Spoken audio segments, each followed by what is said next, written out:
बात से पूरी तरह अनजान है कि जिस खंडर में उन्होंने प्रवेश किया है उसे बाहर से सुहास ने बंद कर दिया है। खंडर के बीचों बीच एक दीवार के पास उमेश अदिति को रोकता है। वो अदिति की तरफ मुड़ता है और उसे प्यार भरी नजरों से देखता है, लेकिन अदिति के चेहरे पर शर्म के भाव है और उसकी आंखें नीचे झुकी हैं। उमेश उसके गाल पर हाथ रखते हुए उसे समझाता है, अरे जाने मन, अगर हमसे इतना शर्माओगी तो मोहब्बत कैसे करोगी। अदिति अभी भी कुछ नहीं कहती। उमेश अदिति को बेहद रोमांटिक अंदाज में कहता है, मेरी जिंदगी में घटी सबसे खूबसूरत घटना हो तुम और भगवान की रची सबसे सुंदर कल्पना हो तुम। उमेश के मुंह से यह शायरी सुनकर अदिति खुश हो जाती है और तारीफ करते हुए कहती है, वाह वाह जनाब, आप तो बहुत बड़ी बात कह गए। अदिति के ये कहते ही उमेश थोड़ा और आगे बढ़ता है और अदिति के बिल्कुल पास आकर खड़ा हो जाता है। वो अदिति से कहता है, क्या मैं आपको गले लगा सकता हूं अदिति? मैं तुम्हें हक करके इस पल में खो जाना चाहता हूं। उमेश के सवाल पर अदिति जुबान से तो कुछ नहीं कहती, लेकिन धीरे से एक कदम आगे बढ़कर उमेश के कंधे पर टिक जाती है। उमेश भी अपना हाथ फैलाकर उसे बाहों में भर लेता है। उमेश की बाहों में अदिति बहुत अच्छा महसूस करती है, क्योंकि यह उसकी जिंदगी में पहली बार हुआ था कि उसने कभी किसी लड़के को अपने इतने पास आने दिया। लेकिन तभी उसे वहां कुछ गिरने की अजीब आवाज आती है और वो एकदम चौंक कर उमेश से दूर हो जाती है। वो घबराते हुए उमेश से सवाल करती है, उमेश, तुम्हें कुछ अजीब सी आवाज नहीं आई? ऐसा लगा जैसे यहां कोई और भी है। उमेश उसके गालों को पकड़ते हुए उसे शांत करते हुए कहता है, नहीं अदिति, यहां कोई नहीं है, ये तुम्हारा वहम है। लेकिन घबराई हुई अदिति इधर उधर देखने लगती है। उसके चेहरे पर डर साफ नजर आ रहा है और वो उमेश से कहती है, उमेश, मुझे सच में बहुत डर लग रहा है, हम चले यहां से प्लीज। लेकिन उमेश अदिति को समझाते हुए कहता है, नहीं अदिति, एक्चुअली ये खंडर है और कपल्स मौका देखते हैं आने का, तो कोई कपल आया होगा बाहर, तुम क्यों चिंता कर रही हो। अदिति के चेहरे पर एक पल के लिए शांति के भाव आते हैं, लेकिन उसके मन के भीतर अभी भी चिंता थी। जहां एक और उमेश और अदिति खंडर के कमरे में एक दूसरे के साथ प्यार की बातें कर रहे थे, वहीं दूसरी ओर रॉकी कैंटीन में बैठा था अपनी गैंग के साथ।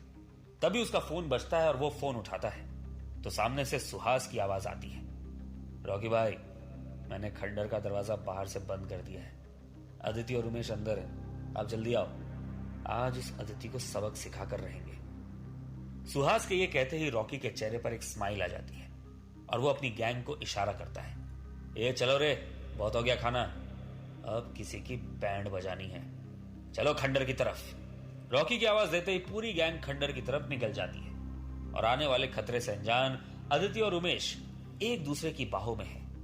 उमेश अदिति के होठों की तरफ अपने होठ बढ़ाता है और उसे किस करने लगता है। अदिति भी एक पल के लिए उमेश की बाहों में सब कुछ भूल जाती है। अदिति के चेहरे पर खुशी के भाव होते हैं और वो उमेश को रोकने ही वाली होती है कि तभी उमेश अदिति की आंख पर रोमांटिक अंदाज में एक पट्टी बांधने लगता है। अदिति को अब कुछ दिखाई नहीं दे रहा है। वो उमेश से तुरंत पूछती है, उमेश, ये क्या कर रहे हो? उमेश अदिति से कहता है, मैं जानता हूं अदिति, तुम एक बेहद ही शर्मीली लड़की हो और अब मैं तुम्हें और करीब से जानना चाहता हूं। तुम्हारी आंखें खुली रहेंगी तो तुम शर्मा शर्मा कर ही मर जाओगी, इसलिए ये पट्टी बांध रहा हूं। उमेश क्या करने वाला है?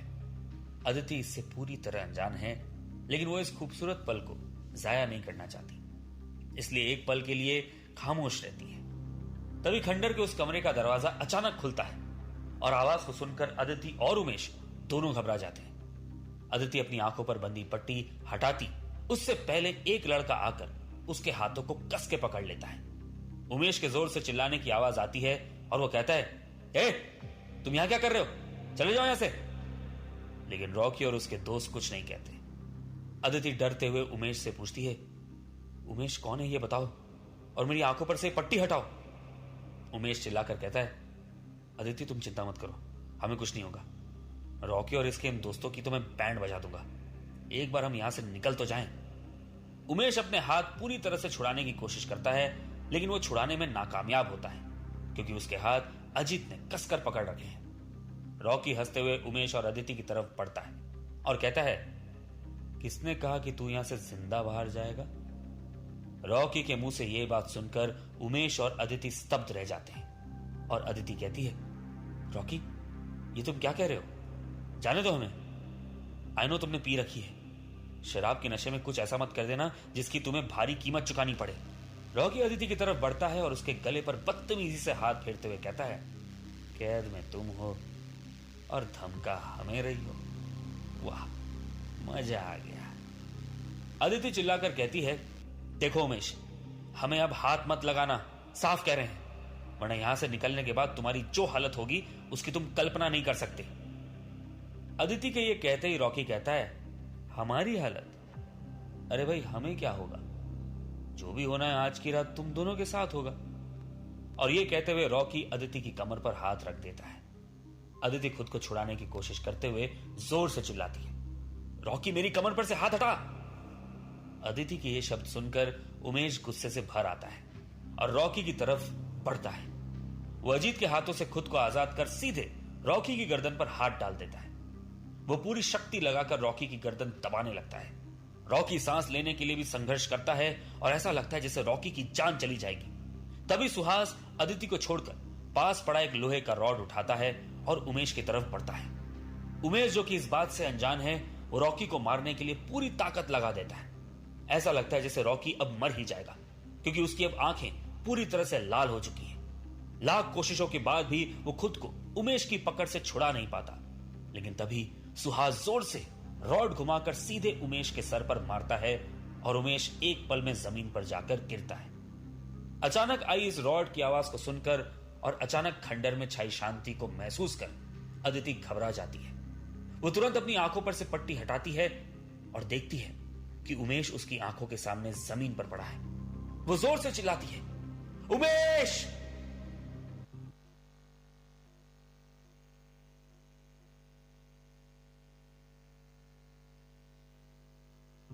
अपनी आंखों के सामने गिरे उमेश को देखकर अदिति पूरी तरह बिखर जाती है और वो उमेश की तरफ दौड़ने की कोशिश करती है।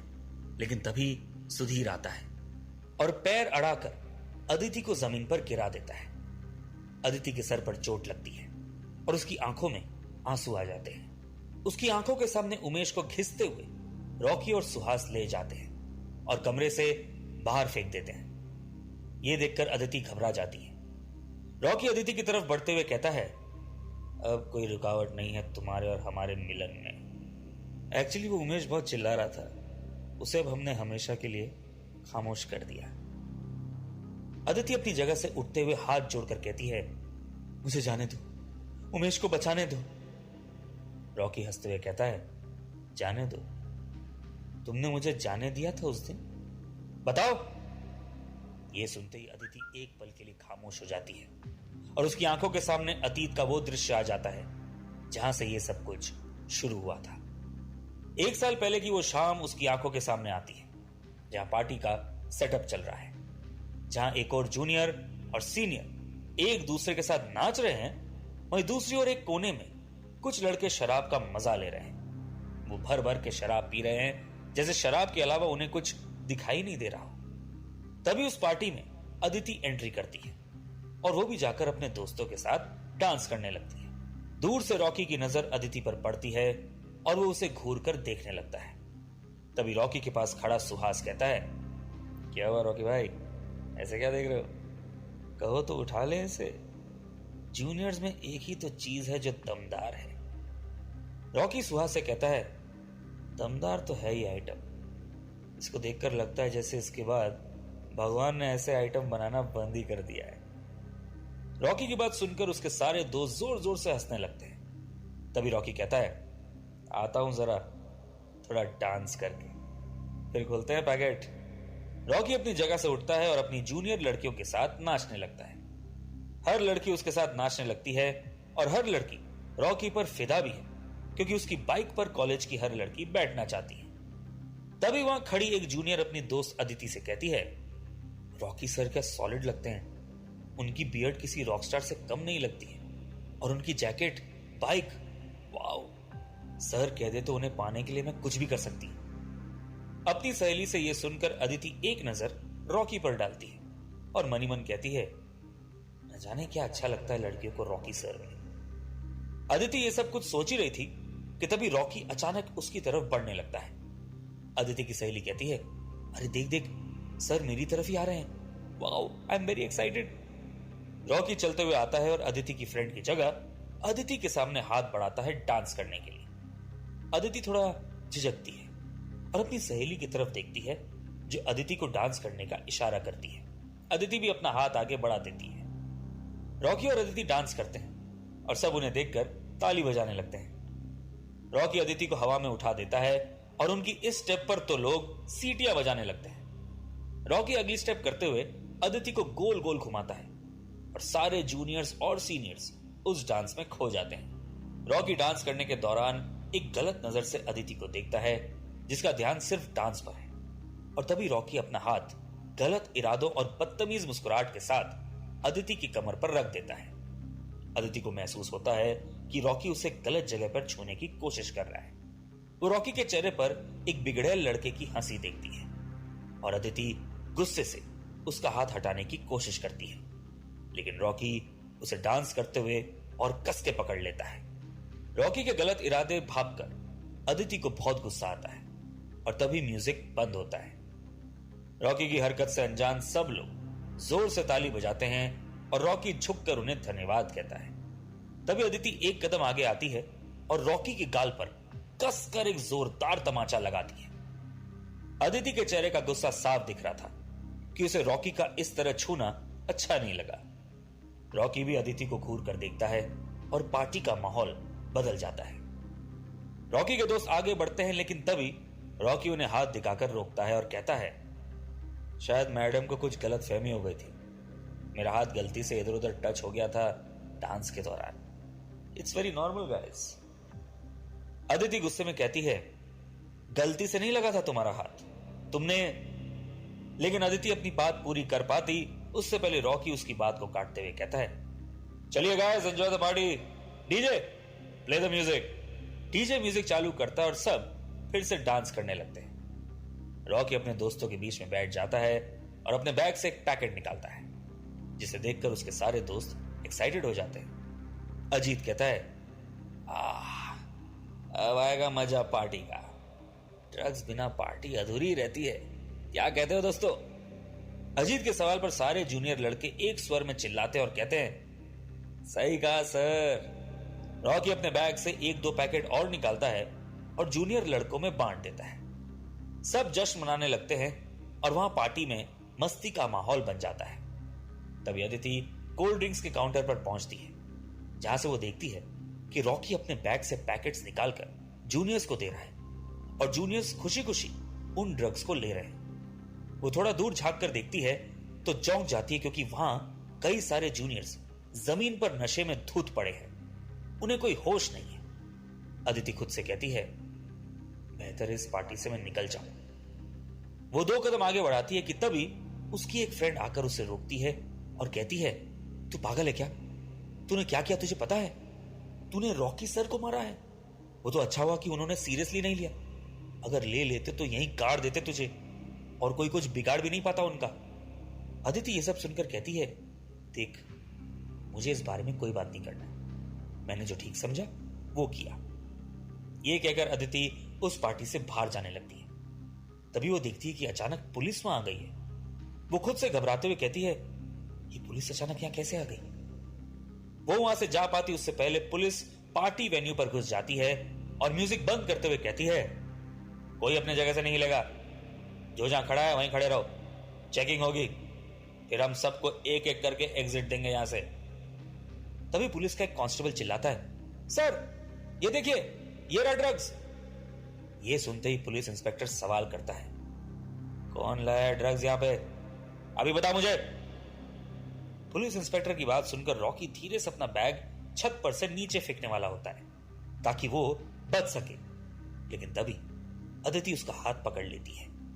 रॉकी उससे रिक्वेस्ट करते हुए कहता है, देखो मुझे मत रोको, इस बैग में बहुत महंगा माल है, ये माल अगर पुलिस ने पकड़ लिया तो मेरी जिंदगी खराब हो जाएगी। अदिति रॉकी की तरफ देखने लगती है। अतीत में पार्टी के दौरान रॉकी के रिक्वेस्ट करने पर अदिति